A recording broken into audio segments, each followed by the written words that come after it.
Un temps radieux en plein mois de mars, une médina aux couleurs flamboyantes, un artisanat séduisant et des échoppes de jus d'orange fraîchement pressé. Aucun doute, nous sommes bien à Marrakech. Cette ville du sud marocain, entourée de désert, qui encore cette année vient tout juste de monter sur le podium des destinations favorites des voyageurs. Une ville aussi qui n'en finit pas d'attirer les stars du monde entier. Qu'ils s'appellent Cristiano Ronaldo, Katy Perry, Cara Delevingne ou encore David Beckham, venu fêter ici ses 40 ans, entouré de sa femme Victoria et de leurs amis célèbres. Coralie et Stéphane, eux, habitent Marrakech depuis 7 ans. Propriétaires de 2 petits hôtels au cœur de la Médina, ils s'apprêtent ce matin à tester une promenade pas comme les autres. Félix. Une découverte de la ville à bord d'un sidecar. Voici la bête. Superbe. Depuis quelques mois, une jeune société française spécialisée dans les excursions en sidecar et dont le concept fait un carton en Asie, propose désormais des visites guidées de Marrakech à bord de ses motos vintage. Livraison de poulet, c'est super beau la lumière du matin comme ça. Une virée à la découverte de lieux inattendus. J'adore passer par ici. C'est la plus grande collection de vieilles Mercedes que j'ai jamais vue. C'est comme un salon de l'auto. Mais... Coralie et Stéphane sont toujours à l'affût de nouvelles activités à proposer à leurs clients. Et ce matin, le couple semble séduit. C'est très intéressant, on se balade dans la Médina, on est porté par la moto, c'est une découverte très originale et tout à fait nouvelle pour nous, donc c'est super sympa. C'est ce Marrakech à la fois étonnant, innovant et toujours plus exclusif que nous avons choisi d'explorer.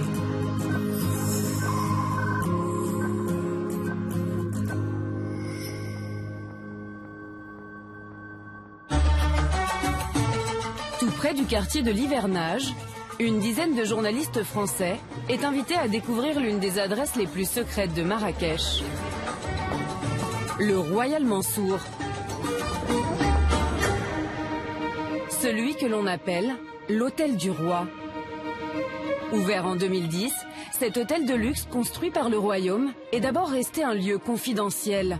Aucune caméra n'était acceptée au sein de l'établissement. Aujourd'hui, le pays a décidé de dévoiler au monde son bijou d'architecture. Ce jour-là, parmi les privilégiés de ce voyage de presse, Raphaël Marchal. Elle a 25 ans et est journaliste gastronomique. Bienvenue dans votre rivière. Oh, mais c'est immense! C'est tout pour moi. À partir de la porte, vous êtes chez vous. Ok. Pendant 3 jours, un riad entier va lui être mis à disposition. 140 mètres carrés pour elle seule. Le salon marocain traditionnel, ouvert au patio, puis vous arrivez à l'intérieur du riad. Vous avez la cheminée, n'hésitez pas à nous appeler pour mettre du feu. Ok. Ce n'est pas la première fois que cette journaliste vient au Maroc. Mais à chaque séjour, et encore plus aujourd'hui, l'émerveillement est total. La chambre. Donc ça y est, c'est parti, c'est le début du voyage. Ça y est, c'est littéralement mon premier pied dans le riad. C'est bluffant de beauté. Et je suis pas sûre qu'on voit ça de manière aussi éblouissante ailleurs qu'au Maroc, en tout cas à ce point. Et je savais que ce serait beau, mais je m'attendais pas à un truc pareil, quoi. Pour séjourner dans cet hôtel, il faut y mettre le prix, de 1100 à 35 000 euros la nuit. Le Royal Mansour se compose de 53 riads de 140 à 2500 mètres carrés. Et pour tous, une terrasse. S'il vous plaît. Oh là là, mais j'adore. Mais je reste pour toute la vie. Avec bassin privé. Fallait chauffer et tout. Ouais, voilà. Pour profiter du soleil de Marrakech. Mais ce qui fait surtout la particularité de cet hôtel, c'est la manière dont il a été conçu. Le Royal Mansour est une médina reconstituée dans un jardin de 3,5 hectares. Pour le construire, le royaume a fait appel à l'élite des artisans du pays et utilisé les matériaux les plus nobles. Un palais des 1001 nuits qui, depuis son ouverture, attire les célébrités du monde entier. En décembre dernier, lors du Festival du cinéma de Marrakech, Francis Ford Coppola y avait élu demeure. En 2013, s'y croisaient Martin Scorsese et Marion Cotillard. Depuis 1 an et demi, la direction de l'hôtel a été confiée à une figure française de l'hôtellerie de luxe, Jean-Claude Messan, ex-directeur du Métropole à Monaco et du Crillon à Paris. Bonjour, vous allez bien? Pour lui, l'une des forces de ce palace est la quiétude de ses étroites ruelles, le résultat d'une savante organisation. Aujourd'hui, nous avons construit sous cet hôtel une vraie ville souterraine. Donc toute l'action de service est cachée, est restée enfouie sous l'hôtel, où nous nous promenons en voiturette électrique, mais tout le service de femme de chambre, de nettoyage, de service de restauration en chambre, service technique, l'arrivée de vos bagages, le départ de vos bagages, tout est fait dans ce sous-sol extraordinaire qui ressemble à une ville futuriste que le client ne voit jamais. Inaccessible, même à nos caméras, pour ne pas briser la magie des lieux. Le Royal Mansour est la vitrine de l'art traditionnel marocain. Mais en ce moment, ce dont tout le monde parle à Marrakech, c'est surtout d'art contemporain. Partout à travers la ville, fresques et autres installations d'art ont investi les rues, monuments historiques et galeries. Depuis février, la 6e Biennale du Maroc est en cours à Marrakech.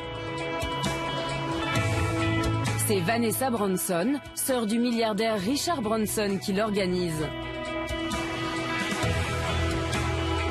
Ce matin, du haut de sa nacelle, Hendrik Beikirch, street artiste allemand, termine une fresque réalisée en marge de ce festival. Je pense qu'on devrait commencer par le milieu, puis aller vers l'extérieur. Hendrik fait partie de ces amoureux du Maroc. Depuis 1 an et demi, il sillonne la planète pour peindre des visages marocains sur les murs des plus grandes capitales. Tire un peu par là. Ah oui, parce que là on est descendu. Après Brooklyn, Playa del Carmen au Mexique, ou encore New Delhi, c'est à Marrakech qu'il a décidé de s'attaquer avec ce portrait d'un maçon marrakchi peint juste en face de la gare. Alors t'es content? Ou est-ce que tu vois un souci? Non, je pense que c'est bien. C'est vraiment très beau. Je crois que je suis content. Si ce projet artistique a pu voir le jour à Marrakech, c'est grâce à l'aide de toute une équipe. Celle d'une fondation d'art dont Élise et Paul, ces 2 jeunes Français, font partie. C'est à 20 km de Marrakech que se trouve la propriété de cette fondation. Et surtout, son jardin. Celui que l'on appelle le Jardin Rouge. Un lieu comme il n'en existe nulle part ailleurs sur la planète. 11 hectares de jardins luxuriants dans lesquels se cachent des dizaines d'œuvres d'art. En fait, une résidence d'artistes où graffeurs, sculpteurs et peintres du monde entier sont invités à venir travailler. Un lieu imaginé et créé par cet homme, un très riche homme d'affaires français, passionné d'art contemporain depuis sa jeunesse.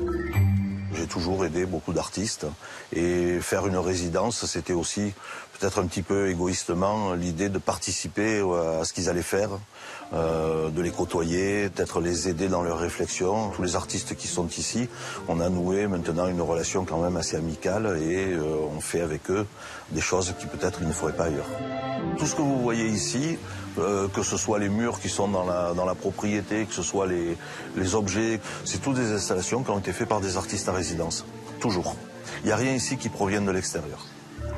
Donc vous voyez ça par exemple ici, ça c'est un artiste qui est issu de la rue complètement. C'est un jeune Français de Lyon qui s'est attaqué à des métros, à des trains, à des choses comme ça. Lorsqu'un artiste est accueilli en résidence au Jardin Rouge, la Fondation prend tout en charge. Transport, nourriture, hébergement sur place et même peinture. Le rêve pour tous les fondus d'art. Benjamin Lading est l'un des chanceux à avoir été sélectionné. Depuis 1 mois, cet artiste franco-norvégien prépare ici sa future exposition. C'est plutôt unique comme endroit. C'est comme la Villa Médicis. C'est des endroits un peu qui glorifient l'art, qui a quelque chose où on peut avoir tout ce dont on a besoin. À chaque fois que je parle du Jardin Rouge, je parle toujours du parc. Un contexte vraiment idyllique, quoi. Si aujourd'hui le Jardin Rouge est un lieu exclusivement privé, bientôt, derrière les murs de cette bâtisse monumentale, la Fondation ouvrira une galerie d'exposition. Marrakech mise sur ces nouvelles formes d'art pour attirer de nouveaux touristes, mais aussi sur des activités totalement inédites en Afrique. Maison d'hôte Casbah à Gounsan, à 30 minutes du centre de Marrakech. Il est 8 h du matin. Autour de cette table, un groupe de passionnés de sport extrême, dont l'ex-international de rugby, Fabien Galtier. En équipement, on a tout. En commençant par la partie supérieure, donc casque, tout le monde a un casque. Tout le monde a des lunettes ou masque. Tous sont arrivés la veille au soir à Marrakech. Pas pour visiter les souks, mais pour vivre une expérience qu'ils n'auraient jamais soupçonnée dans la région.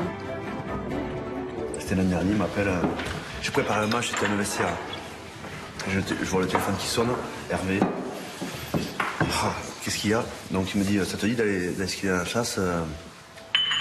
Je lui dis ouais. Je lui dis ouais. Et on est arrivé hier soir. Et depuis ce matin, on se prépare à aller skier. On y va, on va se préparer. Dans cet hôtel à 1000 mètres d'altitude, Hervé Favre, ce Français moniteur de ski et entrepreneur, a installé un camp de base et tout l'équipement nécessaire au ski hors piste. Ça fait bizarre de mettre les vêtements de ski ici quand il fait tellement chaud. J'ai dû partir en tango. Au Maroc, il est possible de skier de décembre à mars dans la petite station d'Oukaï Meden, accessible en voiture. Mais ce que propose Hervé est une expérience d'héliski. C'est donc en hélicoptère que ces hôtes sont transportés jusqu'au cime. Depuis le camp, 15 petites minutes de vol pour atteindre le Haut Atlas. Perché maintenant à 3500 mètres d'altitude, c'est parti pour 3 heures de descente. Combes, pentes fortes, couloirs, vallons, le massif montagneux est ici assez identique à celui des Alpes. Ok, on arrive sur une zone où il y a pas mal de roches, on va déchausser. Et ici aussi, pour atteindre la meilleure des neiges, il ne faut pas hésiter à prendre ses skis sur le dos.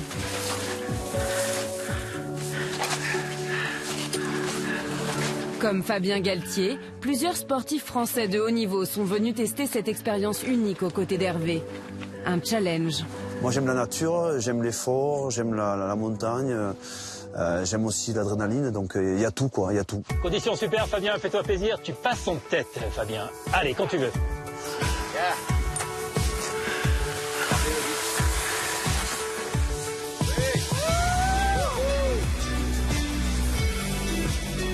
L'expérience se termine face à un village berbère. Super, c'est la fin de cette course de ski. Merci. Merci Hervé. C'était énorme. C'est la première fois que vous faisiez ça? Oui, la première fois, et ça va pas être la dernière fois non plus. Mais le programme de ce séjour sportif ne s'arrête pas là. Depuis peu, la ville de Marrakech propose une toute nouvelle activité, inédite au Maroc. Toujours de la glisse, mais sur un lagon artificiel cette fois-ci. Wow. Comme vous voyez, super, bienvenue au paradis, au Wiki. Cet après-midi, le groupe vient goûter aux sensations du wakeboard. On était là tout à l'heure? Ouais, ouais, 3200 mètres.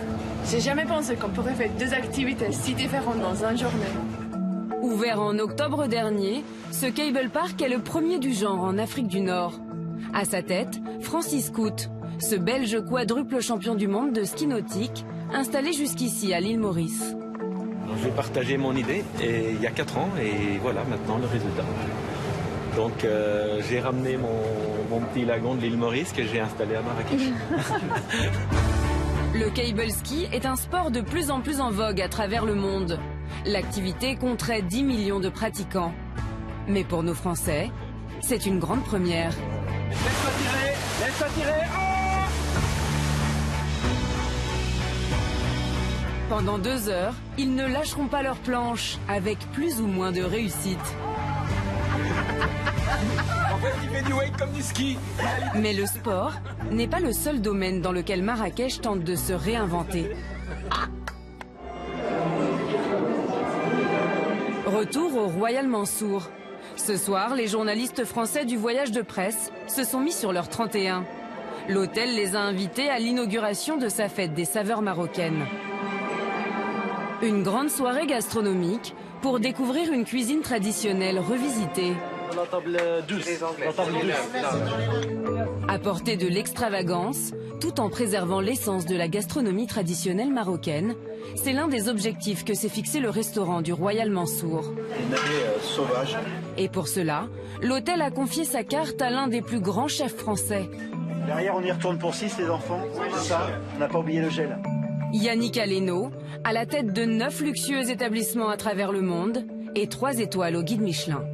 Moi, la première fois que je suis arrivé au Maroc, j'étais un Français qui venait faire le touriste et me mettre sur une serviette sans avoir plus de curiosité que ça. Et quand on a commencé à travailler le projet, j'ai découvert des goûts, je peux garantir que c'était absolument exceptionnel. Là, vous avez aujourd'hui des girolles exceptionnelles, des pieds de mouton exceptionnels et même des matsutake, qui est un champignon. Les Japonais sont prêts à débourser 1 500 € du kilo pour manger le matsutake exceptionnel. Ici, ça vaut 25 €. Des produits du terroir marocain parfois oubliés, mais ici en vedette, pour créer une émotion nouvelle.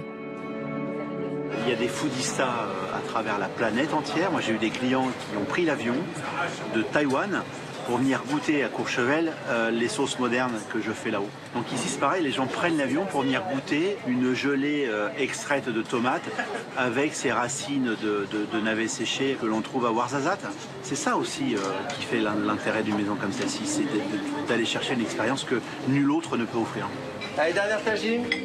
Une expérience qui marche. Ce soir, au-delà des journalistes invités, le restaurant affiche complet. La perle du sud marocain n'a pas fini de séduire.